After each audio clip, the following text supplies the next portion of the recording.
მოგესალმებით. რა კავშირი აქვს კლასიკურ იოგას გაწელვებთან? ანუ იმასთან, რაც ტარდება იოგას სახელით იოგას სტუდიებში, ფიტნეს ცენტრებში და ასე შემდეგ, ანუ ეს არის ვარჯიშები, გაჭიმვები, პოზები, ძალის ვარჯიშები და ასე შემდეგ, როგორც ფიტნესის სახეობა, რომელსაც უკავშირებენ იოგას. მაგრამ აქვს თუ არა ამას კავშირი. ესე იგი, როცა ვეკითხებით ჩვენ ინსტრუქტორებს, ეს მთელ მსოფლიოში გულისხმობ, რა კავშირია ამათ შორის, ისინი ამბობენ, რომ არის იოგას 8 საფეხური, ანუ აშტანგა ქვია ამას, და მესამე საფეხური ან მესამე კომპონენტი, ანუ მესამე ანგა არის ასანა. შესაბამისად, თუ მე ვაკეთებ ასანებს, ესე იგი მე ვაკეთებ იმ იოგას. ეს 8 საფეხური მოცემული არის კლასიკურ იოგაში, ანუ პირობითად უწოდებთ კლასიკურ იოგას, ეს არის პატანჯალის იოგა. ანუ ამ სიტყვით შეიძლება გეცნოთ, ან იოგა სუტრა, იოგა შასტრა, მოკლედ ეს არის მე-5 საუკუნის ტექსტი, მისი ავტორი არის პატანჯალი, იქ მართლაც არის 8 საფეხური, მაგრამ იქ საერთოდ არ იგულისხმება ეს ვარჯიშები. ანუ ასანაში საერთოდ არ იგულისხმება ეს გაჭიმვები, არც გაწელვები და არც სხვა პოზები გარდა მჯდომელა პოზებისა. ანუ იქ მეორე თავის 46-47 სუტრაში წერია ასეთი რაღაცა, რომ მდგრადი და კომფორტული ასანა მიიღწევა ძალისხმევის მოდუნებით და უსასრულობაზე მედიტაციით.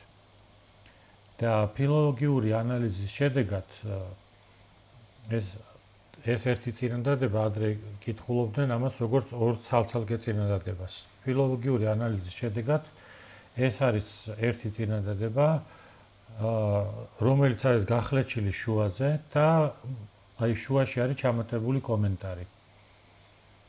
და ამ კომენტარში არის ჩამოთვლილი 13 პოზა, ეს 13 პოზა არის ყველა მჯდომელა პოზა. აი ლოტოსის პოზა, სვასტიკასანა და ასე შემდეგ. ანუ 13 არის მარტო ჯდომაზეა საუბარი. არა რაღაც მეომრის პოზაზე, რაღაც გაწელვებზე, გაჭიმვებზე და ასე შემდეგ. მანც ეგ თემა საერთოდ არ განიხილება. და ჩამატებული რო არის შემდეგ სხვადასხვა საუკუნის კომენტატორები, ხო, ამ პოზებს სხვადასხვანაირად აღწერენ. აი მაგალითად ლოტოსის პოზა რო არის ჩამოთვლილი, ეს არ ნიშნავს, რომ კომენტატორებს ერთნაირად ესმოდათ, რომელი არის ეს ლოტოსის პოზა. ანუ არ არსებობდა არც შეთანხმება ლოტოსის პოზის აღწერასთან დაკავშირებით იმ კომენტატორებში. შესაბამისად, ჩვენ ზუსტად არ ვიცით პატანჯალი რას გულისხმობდა ლოტოსის პოზაში. და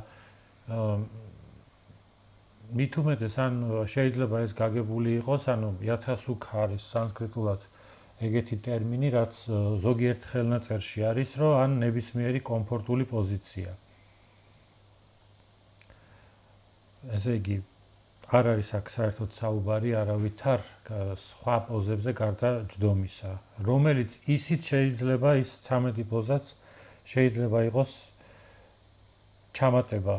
სწორედ იმიტომ, რომ ეს წინადადება, ერთი წინადადება არის, რომელიც არის გაწყვეტილი და აზრი არის დაუსრულებელი. ანუ ისედაც სუტრა ეგეთი ტექსტია, სადაც ასე ვთქვათ, რომელსაც შიც ზმნები თვითონ არ არის, მაგრამ აქ ერთი წინადადება არის გახლეჩილი, თორე ის კი არა, რომ ერთი ზმნა აკლია, ასე ვთქვათ, როგორც დანარჩენ სუტრებში არის. ხო, ესე იგი, როგორც არ უნდა იყოს, რა წერია, ანუ კიდე ამ ასანაზე, რომ ასანაზე წერია ის, რომ ასანების შედეგად მიიღწევა ის შედეგი, რომ ადამიანი ინდიფერენტული ხდება სიცხის და სიცივის მიმართ და შიმშილის და წყურვილის მიმართ, ანუ ესე იგი, ეს არის ასკეტიზმის პრაქტიკა. ანუ რა აზრიდებს იოგები, რომ აკეთებდნენ ასანას. ეს იყო ინდიფერენტულობა სხეულის მიმართ, ანუ მედიტაციაში ყოფნის დროს. ანუ შენ რო მედიტირებ, ამ დროს შენზე გარემო არ ახდენს გავლენას. შეამწყურია და ასე შემდეგ, ეს იყო ასკეტების პრაქტიკა. კიდე რა ადასტურებს ამას? შემდგომი სუტრები მეორე თავში, როდესაც ეფუძნება პრანაიამას, იქ პრანაიამა აღწერილია, რომ პრანაიამა არის უმაღლესი ტაპასი, ანუ ეს არის უმაღლესი ასკეტიზმი, ანუ პრანაიამაც არ არის რაღაც გამაჯანსაღებელი ვარჯიშები კლასიკურ იოგაში, ეს არის ასკეტიზმის ფორმა, სუნთქვის შეკავება. და კიდე რა არის ერთსაც დავამატებ, რომ კიდე ის არის, რომ როდესაც თავად ასკეტიზმის განმარტება არის მოცემული, ანუ ტაპასის განმარტება არის. ზუსტად ტაპასაც იგივე დატვირთვა აქვს, რომ ისიც ორმაგობებზე მაღლა აყენებს ადამიანს, ანუ სიცხეს და სიცივე, ეს ზუსტად ეს წყვილებია ჩამოთვლილი. და სხვადასხვა კიდე საინტერესო რა არის, რომ ასანასთანა, ანუ ასკეტიზმი ნიშნავს იმას, რომ შენ გულგრილი უნდა იყო დგახარ თუ ზიხარ საერთოდ.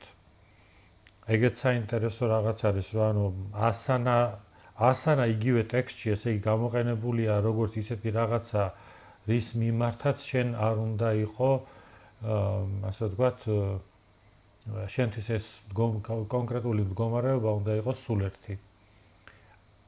მედიტაციური მდგომარეობა არ უნდა დაკარგო არც ერთ შემთხვევაში. კიდე რა ადასტურებს ამას, რომ ძველი ბუდისტური ტექსტი სატიპათანა სუტა იქაც ზუსტად ჩამოთვლილია ის, რომ ნათქვამია, რომ დგახარ, ზიხარ, წევხარ თუ დადიხარ, ეს 4 პოზიცია mindful, ასე იგი უნდა შეინარჩუნო მედიტაციური მდგომარეობა.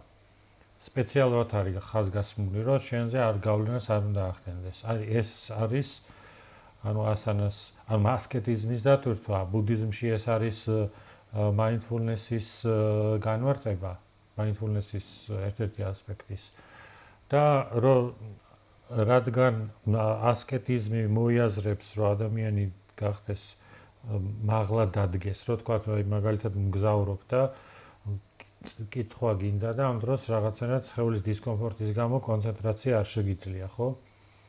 აი ეგეთი რაღაც არის და ამიტომ ზუსტად იგივე აღწერა აქვს ასკეტიზმს, რაც აქვს ასანას. ანუ ასანაშიც უნდა გადალახო ეს ორმაგობები და ასკეტიზმის დროსაც უნდა გადალახო ეს ორმაგობები. ანუ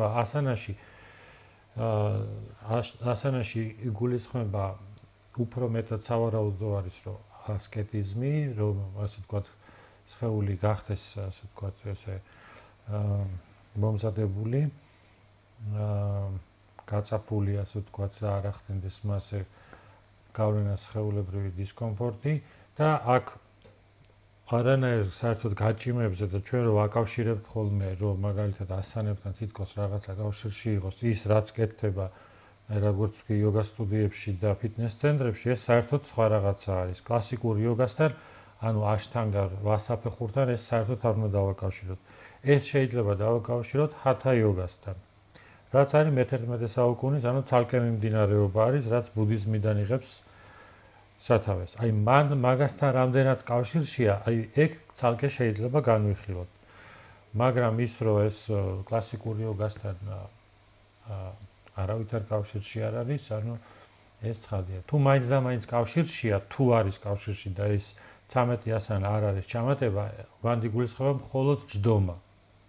უბრალოდ უძრავად ჯდომა და მეტი არაფერი.